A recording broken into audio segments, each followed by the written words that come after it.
Sa Mobile Bible School, tayo'y nagtitipon online.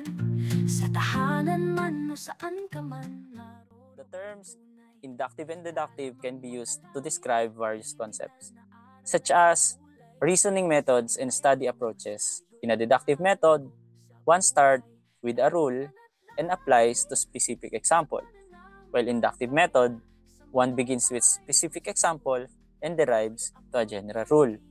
So, habang tayo'y nanonood at nakikinig ngayon, madi-differentiate natin itong dalawa. So first, we will address the deductive and then inductive reasoning methods. And pagkatapos nito, we will examine the deductive and inductive study methods. Okay? So una, deductive and inductive reasoning. Susunod natin, inductive and deductive methods. Magkaiba kasi yung reasoning lang sa study methods. Kasi ang inductive at saka deductive, mga kapatid, hindi lang talaga siya applicable in the Bible. Broader sense kasi ang inductive at deductive reasoning or method of study. It also applies in philosophy, even in science, kahit sa mga poetries or any literature. And one of the most popular literature kasi is Bible. And to study deeply the Bible, kailangan talaga na tinatawag na science or methodology. Which is, itong dalawang ito, magkaiba sila ng approach. Inductive yung isa, deductive yung isa. So mag-start tayo sa textual analysis under sa deductive method of reasoning under textual analysis. So deductive method reasons from certain premises to a necessary conclusion. It is often described as reasoning from general to specific. So general to specific ang deductive. General to specific. Halimbawa, ang ibig sabihin muna ng premise, mga kapatid, is logic or a previous statement or proposition, mga bagay na kung ano man yung pinopropose mo. Halimbawa, si Kristo ay Diyos. Ganun. Proposition ang tawag doon. And magre-reason out ka kung paano ka magkukonklusyon. Okay? So ang tawag doon sa si Kristo ay Diyos, it's a premise. Kung gusto mong magkaroon ng conclusion sa sinasabi mo. So, proposition from which another is inferred or follow as a conclusion. So, if the premise is true, then the conclusion must be true. Kung totoo yung sinasabi mo, halimbawa, si Kristo ay Diyos, and then may dudugtong ka mga salita doon o kapahayagan, then yung conclusion mo dapat ay totoo. Halimbawa, ang premise ay all men are mortal. Lahat ng tao ay mortal o namamatay. At may another premise, from general yung all men, masyadong marami, pero specific niyang sinasabing mortal, na mortal. Okay? Then, in-specify niya, sino sa all men yung mortal? So, Peter is man. So, all men kanina, mortal, si Peter ay man. Therefore, Peter is mortal. Diba? So, ang tawag dyan ay deductive method of reasoning. And if the premises are true and the form is correct or valid, then the conclusion is necessarily true. However, if the form is invalid, then the conclusion is not necessarily true. Kapag ang formation ng premises ay invalid, parang paligaw o ililigaw ka, ayun, doon nagkakaroon ng problema. Hindi nagiging totoo ang conclusion or maybe slight true or half meant true. Halimbawa, ang premise natin is some men are mortal. Hindi sinabing all men, some lang. Some men are mortal. Si Pedro ang isa doon sa some men. So, Peter is a man. Therefore, Peter is mortal. So, though we may know that Peter is mortal, alam naman natin na si Pedro ay mortal. Nevertheless, that does not logically flow from the premises of this argument. Why? Because yung una natin o pinasimulan ay some men. Hindi niya sinabing all men. Okay? Kung yung some men lang ang mortal, paano yung iba? Nag-conclude na agad tayo na si Peter ay mortal dahil si Peter ay man. Pero paano kung hindi siya kasama sa some men? Or yung ibang men pala, kasama pala siya sa yung ibang men. So medyo maguguluhan, sa mga naguguluhan, gagawa pa tayo ng mga another example. Okay, maglala. So though we may know that Peter is mortal, nevertheless, that does not logically flow from the premise. Bigyan ko kayo ng example. Si Kristo ay tao. Halimbawa, si Kristo ay tao, yun ang premise. Another premise, ang hindi pala, general muna. Ang tao ay natutulog.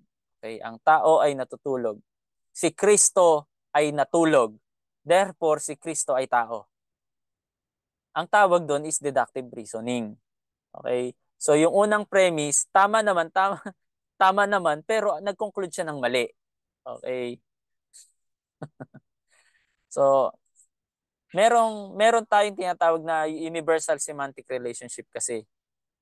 Kahit mag-conclude ka ng ganun, kung hindi natin ito naintindihan, mapalad kayo dahil dito nyo to may ma-encounter. Ano po? Ito ay kay Gestalt grouping ang tawag dito. Dito mo maiintindihan kung saan dapat igrupo o kung saan dapat ilagay yung isang word. Is it general or specific? At kung saan ba siya?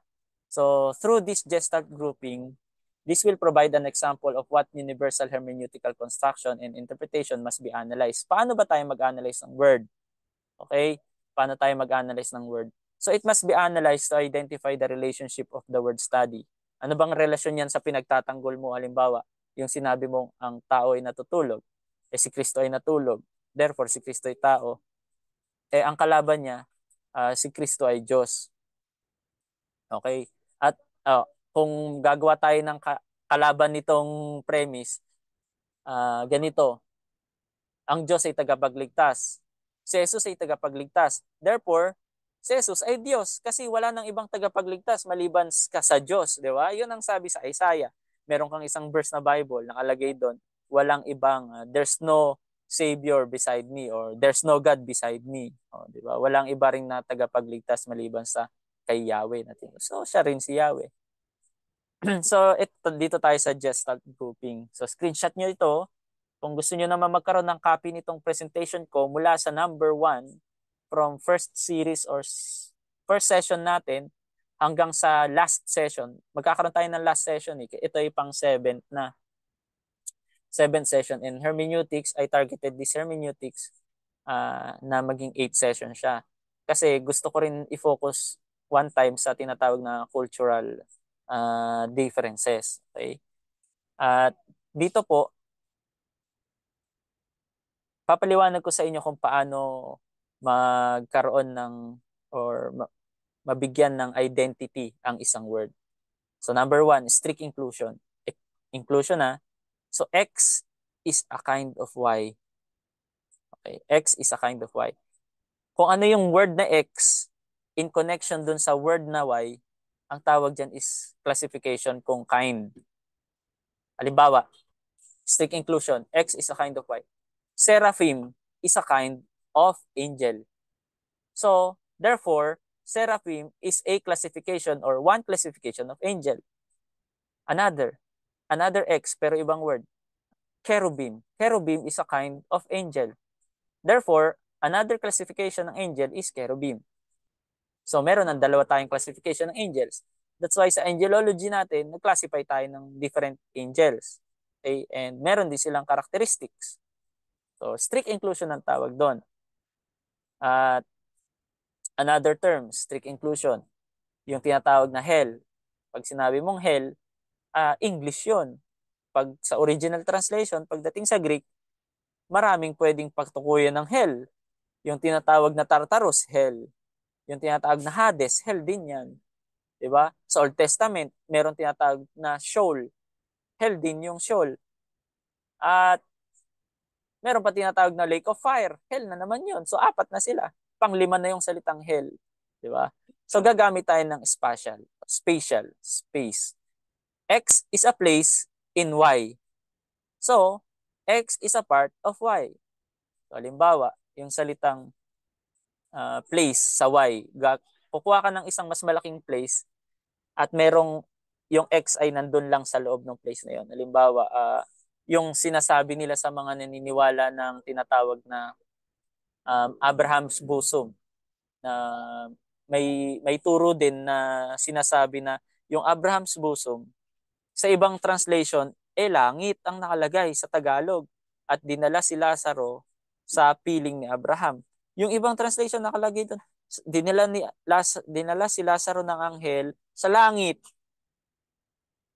May mga paniniwala na yung Abraham's bosom ay sa hell, sa ilalim ng lupa. Kaya nagkikita daw si mayaman at saka si Lazaro at merong bangin sa kanilang pagitan. That's why yung hell na yon ay nandun yung Abraham's bosom. So sa kanilang paniniwala, yung Abraham's bosom is a place or a part of hell. Kasi nakikita sila, hindi lang sila magkaano. And they interpreted that when nag-come up sila sa aklat ng Ephesians chapter 2, I thought it was in verse 10 ata, na sinasabi doon na before Jesus Christ ascended in heaven, He descended first from the lower parts of the earth, which is doon daw nagpakawala daw siya ng mga tinatawag na mga captives. He set the captives free. So sinasabi nila na yung mga kinuha daw doon is yung mga banal na nabuhay sa Old Testament dahil hindi sila pwedeng dumiretso sa langit kasi ang way lang daw sa langit ay si Jesus Christ.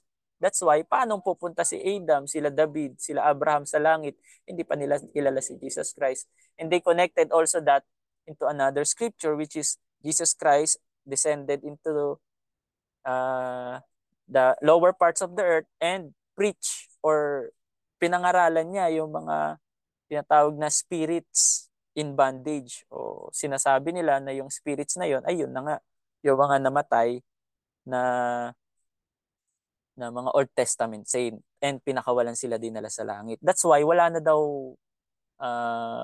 wala nang tao doon sa tinatawag na Abraham's bosom na tinatawag, which is sa iba naman na nakalagay langit. So paano naging langit yun? Nasa impyerno, di ba? Kaya doon magkakaroon ng sa relationship ng mga wordings. Mahalaga talaga mag-aral ng mga wordings. Halimbawa, ano ang kaibahan ng eternal or everlasting, eternity, and forever. So yung tatlong words na yan, pati yan kailangan alamin din natin. So may mga implication na sila ay tawag dito synonymous, but kapag pag-aaralan mo at titignan mo lahat ng mga words na yon, meron siyang kagugrupuhan at mapapansin mo kung saan mas pinapatukuyan or yung mga specific nilang pinapatukuyan. Sa iba-iba pa rin. Hindi porket sinabing forever ay eternal siya. So, yun. Maano po natin yan, napag-aralan natin sa angelology. So, pag sinabi mo kasing eternal, talaga eternally existent. Pag sinabi mong immortal o everlasting, pwedeng kinreate ka lang pero mabubuhay ka ng mas mahaba. So, pero pag sinabi mong from everlasting to everlasting, that is from eternity to eternity. Kaya maraming mga bagay na maintindihan natin kapag inalam natin yung salitang spatial pagdating sa mga positions. Okay? Another cause and effect. X is a result of Y. Yung tinutukoy na salitang ito, resulta yan ng isang ito. So, yun yung tinatawag na reason. No? Cause and effect pala. Cause and effect. Ano bang maganda? Hindi ko siya nalagyan. So ito ako lang naglagay kasi nitong mga classification, position, reason, location, function, operation. Ako lang naglagay niyan eh. And then dito hindi ko nalagyan sa third. Gawa na lang ako. Cause and effect. Cause and effect. Nag-iisip ako ng magandang one-word term sa cause and effect. So, X is a result of Y. Kaya yung word na yon, ito ba ay resulta ng isang word, another word? So, ang tawag doon, cause and effect. Sa rational naman, X is a reason for doing Y. So, that is reasonal. Kaya, pagdating sa rational, may mga word na reason yon for doing the letter Y. Okay? Katulad nung faith. Okay? Faith is a result of what? Or faith is a reason for what? Sabi natin salvation. Salvation is a reason for doing faith or doing works. Di ba? Kaya doon ka na magre-reason. Kapag may dalawang conflicting word, alin doon yung paniniwala natin? So ano ba? Saan ba based ang ating salvation? And number 5, location for action. X is a place for doing the Y. So location naman yan. Iba pa yung position, yung place sa part na yon. Ito naman, for doing naman. For action na to, verb. So that is location. X is a place for doing Y. Halimbawa, ang holiness.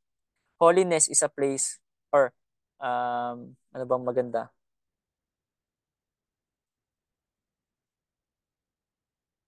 Yung rewards.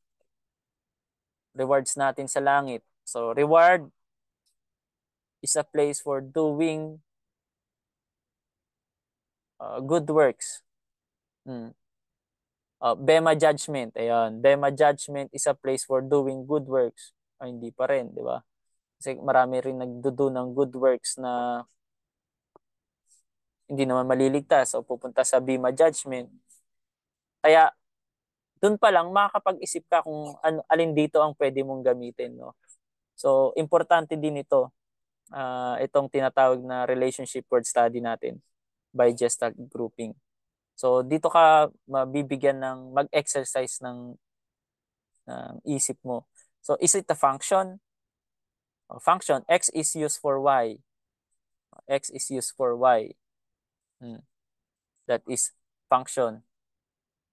So, mag-isip kayo ng word na may function. Kung itong X na to ay ginagamit para sa wordly na lang tayo or common terms. Knife is used for cooking. Tama o mali? Tama rin. Knife is used, ginagamit din yun pag magluluto ka. Pero, X is also used for killing. O, di ba? So, kung magko-conclude ka, is knife evil? Because yung knife ang ginamit na pumatay sa isang tao. So, function ang tawag doon. Means end. X is way to do Y. X is a way to do Y. At sa operation naman ito or methods kung paano ka gumawa. Okay? Way to do. Interpretation is a way to do what? Theology. Yun, ganun. Interpretation is a way to do theology. Or preaching. Preaching is a way to do what? Evangelization. Isa lang yon. Teaching, pwede ring evangelization and teaching. Pwede ring sharing. Pero sa Greek word, iba-iba sila. No? Di iba yung didasko, iba rin yung tinatawag na kerudzo. Sequence. X is a step or stage in Y that is concatenation. Tindi, no? Concatenation. Yung concatenation, ang ibig sabihin nun ay interlink. Interlink sila o connected. No? Kaya sequence ito, ipagkakasunod-sunod. So, X is a step or stage in Y. O, halimbawa, repentance. Repentance is a step in salvation. Ang hirap naman kasi masave ka na walang repentance. Tama o mali? Sinong mag-disagree sa akin doon? Ang hirap mo ma-save. Kasi pag alimbawa, believing lang kay Jesus Christ. If I believe in Jesus Christ, am I saved already without repentance? Okay? So, yun lang. Is it a step na makasasabi or absolute na yung believing lang? 'Di ba? Kaya doon tayo magkakaroon ng another interpretation or may mga paniniwala na hindi, sapat na yung believing kahit di ka na magsisi. Basta nanalig ka lang sa Panginoon. So, valid kaya yon. Sa co-host natin, meron tayong ulit, meron naka-unmute na pumasok.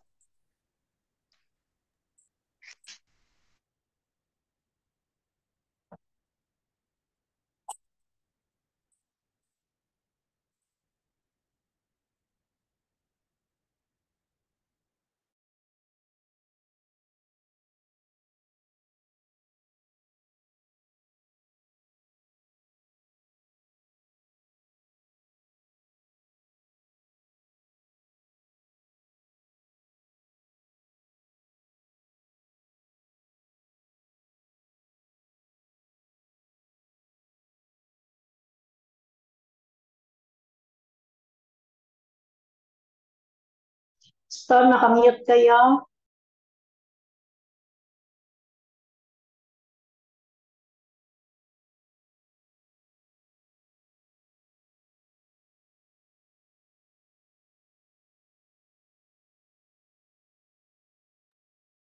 Ayan, I'm sorry po. Ako naman na ang na-mute.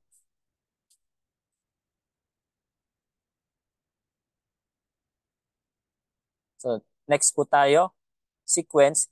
So, X is a step in Y. Step in Y. Okay. So, meron akong nabasa ABC ng kaligtasan. Ibig sabihin, bago ka maligtas o mas sure mo na ligtas ka, so gagawin mo si ABC. Ano daw yung ABC na yun? A is acceptance because John 1:12 sabi doon ni na magkakaroon ng karapatang maging anak ng Diyos yung mga taong tatanggap at mananalig. Di ba po? So, ang sonship ay through rights, sabi niya. By how? So, step. Kailangan mo mag-accept and then believe. So, yun yung ikalawang uh, way or step. Yung salitang B is believe, accept, believe. And yung C, yung sabi doon is confess, which is, yun yung tinatawag na repentance. But actually, confession is another, parang part lang siya ng repentance. Ito, place lang siya. Ito. O sabihin na lang natin, reason or ano ba? Place of doing why. Okay? Repentance is a place for, or confession is a place for doing repentance. Kumbaga, part lang yung confession ng repentance. Pero ang repentance talaga, hindi lang basta confession. Kailangan mo talaga ng change of mind and heart. Yun ang sabi doon sa metanoia na translation. And last, number 9, attribution. X is an attribute of Y or character of Y. Diba? Halimbawa, holy. Holy is a character of what? God. Attribute. Ang angel ba, holy din? Angel is an, or holiness is an attribute of angel. Oh, yes. Pero hindi lahat ng angel ay holy. Dahil angel din ang tawag sa mga fallen angel. Sabi sa Matthew chapter 25, di ba? That the hell is prepared to the devil and his angels. Oh, so, unholy angel yon. Kaya mahalaga itong tinatawag na universal semantic relationship. Sa word study, importante po ito para malaman natin kung saan nakalagay at anong relasyon ng mga words na mga binabanggit natin. So sa mga debates, dito natatalo yung iba dahil hindi nila alam yung tinatawag na strict inclusion, spatial, cause and effect, rational, location for action, function, means, end, sequence, and attribution. That's why, kung nais natin na mag-aral na mas malalim, alamin po natin at gawin natin itong rule ng paggamit sa mga words and relationship. So, inductive method na tayo. So, sa inductive method of reason, in the opposite direction of the deductive method, it begins to specific observation and reason to a generalization about the observation. So, meron siyang specific na observation. And then, magko-conclude siya ng i-generalize na niya yung kanyang conclusion. So, ito ay from what? Opposite direction ito ng ano ng deductive. So example, premise. Ito yung premise niya. I have examined 10,000 dog. Chinek ko yung 10,000 dog. At every dog I have examined has fleas. Lahat ng dog may kuto. Therefore, ang conclusion niya, lahat ng dog ay may kuto. So every dog na na-examine daw niya may kuto. So yung mga dog sa buong mundo may kuto talaga. So is that absolute right? So the conclusion really a generalization. May possibly be true. There is no observation which contradicts the conclusion. Kasi yun yung na-observe niya eh. Hindi i-contradict ng conclusion. But it is not necessarily true. There are still more observation which could be made. Kulang pa. Di ba? Kulang pa. May kulang pa dyan. So if indeed I had examined all dog, which of course nobody could possibly do. Hindi naman kaya kasi na ma-examine lahat ng dogs eh. All dogs. So, Then I could conclude all dogs, sabi niya dito, and all dogs examined have fleas. Then I could conclude that all dogs do indeed have fleas. Based on my sample of dog, naka-base lang yung kanyang conclusion dun sa kanyang observation. So kulang pa ng mga observation. Halimbawa, yung salitang love. Bago ka mag-conclude na sabi doon, God is love, and then meron naman nakalagay doon na God love all men, and we are also commanded by God to love one another and love your neighbor as you love yourself. Ako ay lalaki, so kahit lalaki na lang yung neighbor ko, as I love myself na lalaki, pwede na daw yung lalaki sa lalaki. So pwedeng maging inductive reasoning but kulang sa examination, no? So if indeed pag kulang ng magdadagdag ka dapat ng mga bagong verses to examine those reasoning. Okay? So if indeed, ayun ang sinabi niyo diyan. So all that I actually know is that some dog have fleas. So yun na nasabi ko kanina. Ngayon, i-compare natin yung dalawa. Si deductive, okay? Si deductive, so the deductive method of reasoning move toward necessary conclusion derived from the correct connection between premises. May magandang connection mga premises, then magko-conclude siya. Which are all either given or assumed to be true. So itong si deductive, assuming. So the inductive method of reasoning moves toward possible conclusion derived to hypothetical connection between premises according to observation. So there are selected from all possible true premises ng observation. Ideally, nasa reasoning pa lang tayo hindi pa tayo sa study. Yung deductive method of reasoning is objective, okay, in its conclusion. The conclusion are necessarily true but subjective in premises. Objective yung conclusion, talagang firm siya sa conclusion niya, pero ang problema, yung mga premises niya, assuming lang. Ito namang inductive, ang reasoning niya is subjective to in its conclusion. May mga bagay na hindi pa niya sigurado, kaya inilalatag niya. And then, the conclusion are not necessarily true. And then, but the objective in its premises. Yung kanyang premises naman, baliktad. Sorry, nalilito na rin. Ang reasoning niya, ang conclusion ay subjective, pero ang premises niya is objective. So, ang tawag dyan, yung premises niya ay according to observation. So, observed to be true. Yung isa, assumed to be true. So, yung pagkakaiba ng dalawa.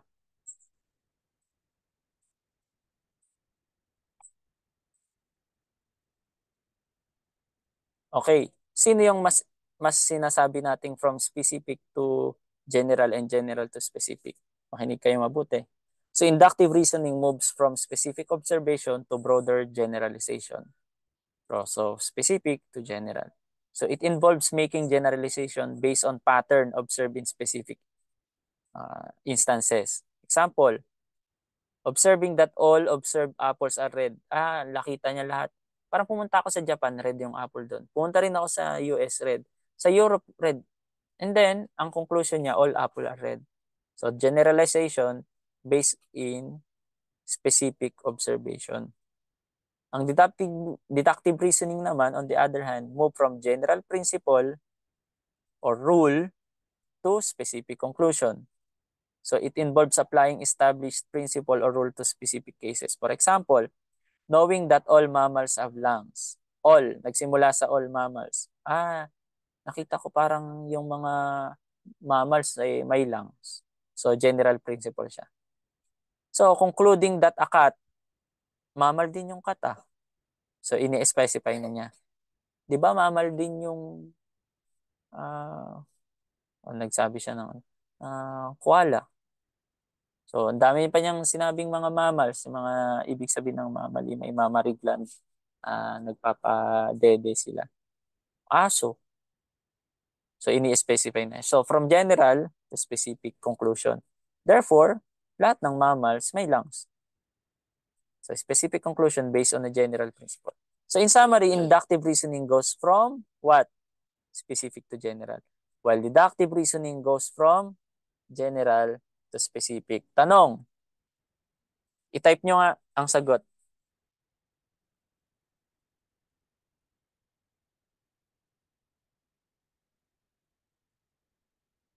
ano yung reasoning na nagsasabi ng generalization, specific observation, papunta sa generalization ng conclusion? Deductive o inductive? Yan.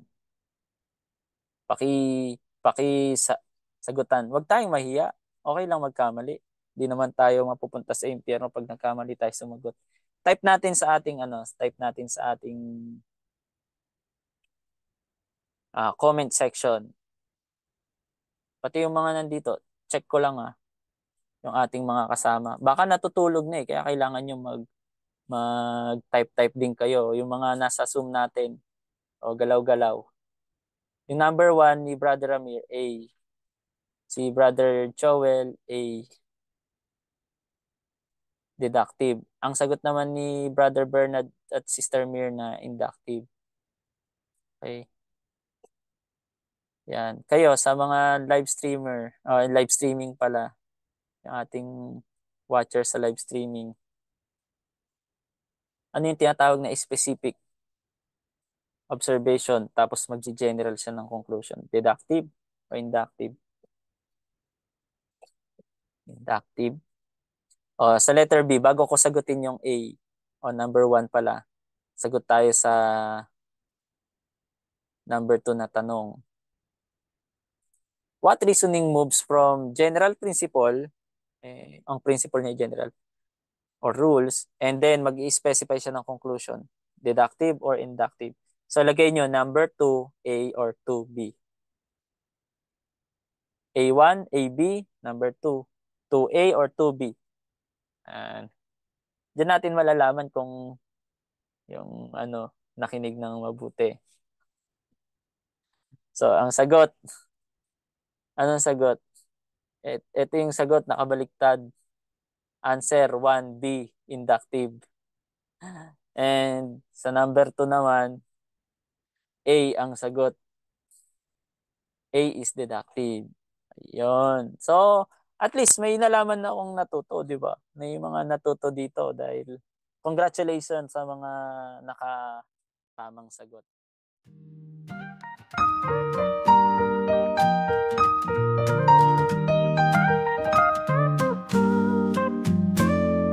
Sa Mobile Bible School, tayo'y nagtitipon online. Sa tahanan man o saan ka man, naroroong tunay kaalamang makalangit.